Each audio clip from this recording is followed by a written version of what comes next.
Hello friends, আপনারা সবাই কেমন আছেন? আশা করি ভালো আছেন। আজকের রেসিপিটা হচ্ছে কাচকি মাছ দিয়ে লাউ পাতা বড়া। সেই ভিডিওটাই দেখবেন।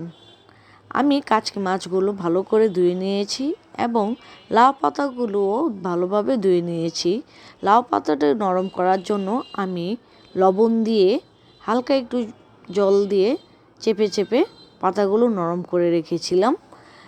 এই পাতাগুলো আমি একটি পাটার মধ্যে বিছিয়ে নেব ভালোভাবে।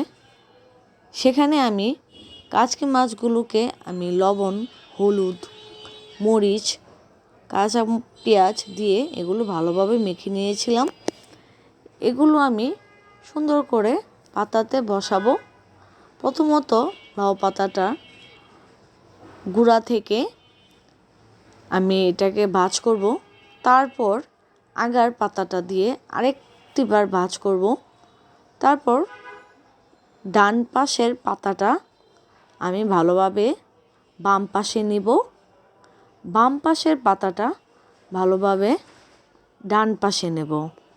এভাবে চাপিয়ে যদি চারিপাশ ভিতর থেকে ব্লক করে দেওয়া হয়, তারপর পাতা থেকে কোনো মাছ বা পেঁয়াজ কোনো মশলাই পড়বে না। এভাবে করে আমি কতগুলো পাতায় মাছ মশলা দিয়ে মাছগুলোকে আমি ঢেকে রেখেছি। হয়ে গেল আমার সেই উপকরণ। পাতার বড়া কিভাবে বানাতে হয়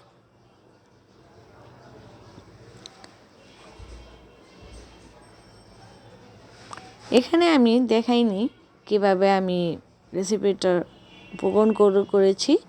আর এখানে দেখানো হয়েছে পাতাটা দিয়ে কিভাবে বড়া বানাবো সেটাই।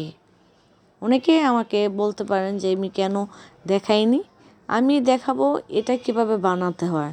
আমি বানিয়ে আজ আপনাদেরকে দেখিয়ে দিলাম। এখন আমি বড়া পাতাগুলো গরম তেলে দিয়ে দিব।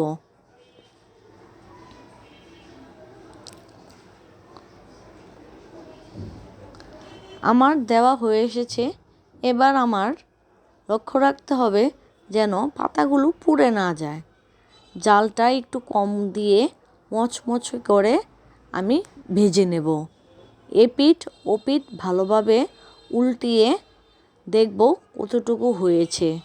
সেটাও সাবধানে নাড়াচাড়া করতে হবে যেন পাতাগুলো ভেঙে না যায়, বেরোয় না আসে।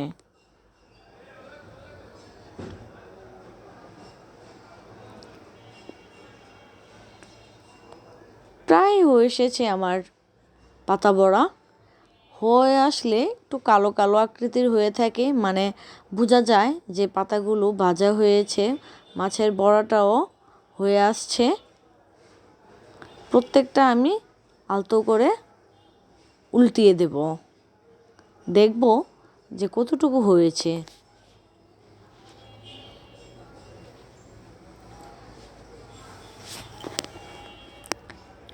হয়ে এসেছে আমার পাতা বড়া। ভিডিওটি যদি ভালো লেগে থাকে অবশ্যই আমাকে লাইক ও পাশে থাকবেন, কমেন্ট করে জানাবেন। Thank you all guys.